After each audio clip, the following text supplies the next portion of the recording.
The Vietnam War was a devastating experience for the United States. More than 58,000 Americans were killed in the conflict, and the long, bitter war deeply divided the American people. Why did the country enter this costly war in the first place? Although the United States did not enter the war on a large scale until 1965, the build-up to war began many years earlier. In fact, American involvement in Vietnam dates back to World War II, when the United States sought to end the Japanese occupation of Southeast Asia, including Vietnam. To do so, the U.S. government gave aid to a band of Vietnamese guerrilla fighters known as the Viet Minh. The group was led by Ho Chi Minh, a communist who greatly admired the United States. With American aid, the Viet Minh won control of large areas in northern Vietnam. When Japan surrendered to end World War II, it pulled its troops out of Vietnam. Ho and his followers saw the departure of the Japanese as an opportunity to drive out the French, who had ruled Vietnam for about 100 years as a colonial power. After the Japanese left the country, Ho declared Vietnam's independence. His declaration came in the midst of changing world politics, changes that would have profound effects on Vietnam. With the end of World War II, U.S. President Harry Truman worried about the growing power of the Soviet Union. The Soviets were installing communist governments in Eastern Europe, creating a strong communist bloc. Truman believed that communism threatened democracy and human rights, and saw it as the responsibility of the United States to prevent its spread. Truman viewed France, a democracy, as an ally in the struggle against communism.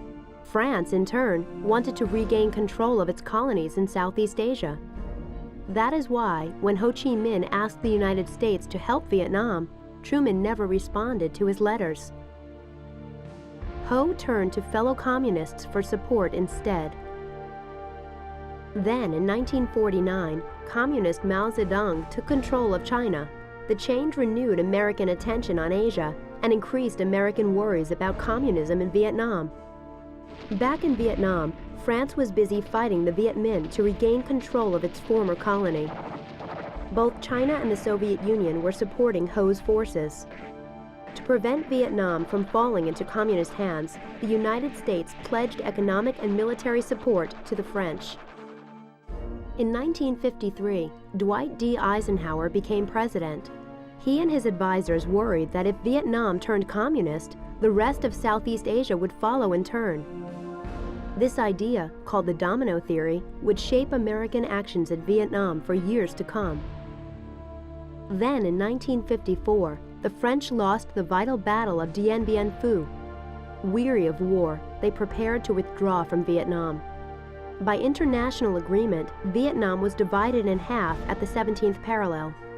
Ho was allowed to control the northern half. Anti-communist forces held the southern half. The agreement also called for elections to be held so that Vietnam would be united under one leader. Ho was expected to win. But the United States had no desire for Vietnam to be unified under a communist leader. The elections never took place. The United States started providing economic and military aid to the South Vietnamese government, led by Ngo Dinh Diem. Diem was unpopular, however, and many in South Vietnam opposed his rule. Communists in the South formed a group known as the National Liberation Front. They sought to overthrow Diem and unite North and South Vietnam. NLF guerrilla fighters called the Viet Cong destroyed roads and bridges in the South and assassinated government officials. They carried out these attacks with the help of North Vietnam. After John F. Kennedy was elected president in 1960, U.S. involvement in Vietnam took a new turn. Soviet leader Nikita Khrushchev had promised to back all wars of national liberation, like the one in Vietnam. This confirmed American fears that communists were bent on taking control of the world. Kennedy and his top aides saw South Vietnam as the only hope they had in preventing the spread of communism in Southeast Asia. Kennedy sent 400 military advisors to Vietnam to teach the South Vietnamese army how to fight the Viet Cong more effectively. North Vietnam grew concerned about increasing American involvement in the war. Meanwhile, support was dwindling for Diem and his government in South Vietnam. Diem showed favoritism to fellow Catholics, which angered the mostly Buddhist population of South Vietnam. Diem also cracked down on anyone opposed to his rule, whether communist or not. His government began arresting and even killing opponents. Buddhists began to burn themselves alive in protest of the Diem regime. American leaders came to think that they could never help South Vietnam win a war against communism under the leadership of Diem. To alleviate this problem, the United States backed a military coup to replace him. In November 1963, Diem was removed from power and assassinated. 3 weeks later, President Kennedy was assassinated. Vice President Lyndon B. Johnson was inaugurated as the new president.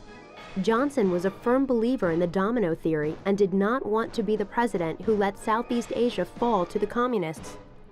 Johnson also thought that pulling out of Vietnam would destroy American credibility, since 2 prior presidents had pledged their devotion to a free South Vietnam. In January 1964, another coup took place and General Nguyen Khanh became the new leader of South Vietnam. The United States began to support Khanh in hopes of obtaining a stable government in South Vietnam. Khanh was unable to build a strong base of support, however. The lack of a strong leader would make it very difficult for South Vietnam to defeat the communists. Then, in August 1964, the fighting took a new turn. An American destroyer, the USS Maddox, was patrolling the Gulf of Tonkin off the coast of North Vietnam when North Vietnamese torpedo boats began to fire at it. 2 days later, the Maddox reported it was under attack again. The attacks infuriated President Johnson. He ordered airstrikes against North Vietnam in retaliation. He also asked Congress to pass the Gulf of Tonkin Resolution, which granted the president permission to do anything necessary to repel any armed attack against the forces of the United States and to prevent further aggression. The resolution allowed Johnson to send troops to fight in Vietnam without having to ask Congress for a declaration of war. Johnson began developing a strategy for complete American involvement in the war. Meanwhile, the Viet Cong were making more attacks on American positions. In February 1965, the Viet Cong initiated an attack on Pleiku, an airbase north of Saigon, killing 8 Americans and wounding many more. The political situation was worsening in South Vietnam too. Khanh had been replaced, and a series of coups followed. Johnson's advisors urged him to mount a bombing campaign against North Vietnam to punish the North for its support of the Viet Cong and to rebuild morale in South Vietnam. Johnson agreed and ordered Operation Rolling Thunder, a continuous bombing campaign against North Vietnam. He hoped the intensive bombing would bring the North to peace talks. It did not work. While the bombing got underway, American military commanders warned that South Vietnam's army was on the verge of collapsing. Johnson sent more American troops into Vietnam. American soldiers also stepped out of their advisor roles to take on more active military operations. 3 weeks after a force of U.S. Marines was sent to protect the Air Force base in Da Nang, the Viet Cong attacked the U.S. Embassy in Saigon. As attacks continued in the South, Johnson was forced to send more and more American troops. By the end of 1965, more than 180,000 troops were committed to Vietnam. The United States was now fully involved in the Vietnam War.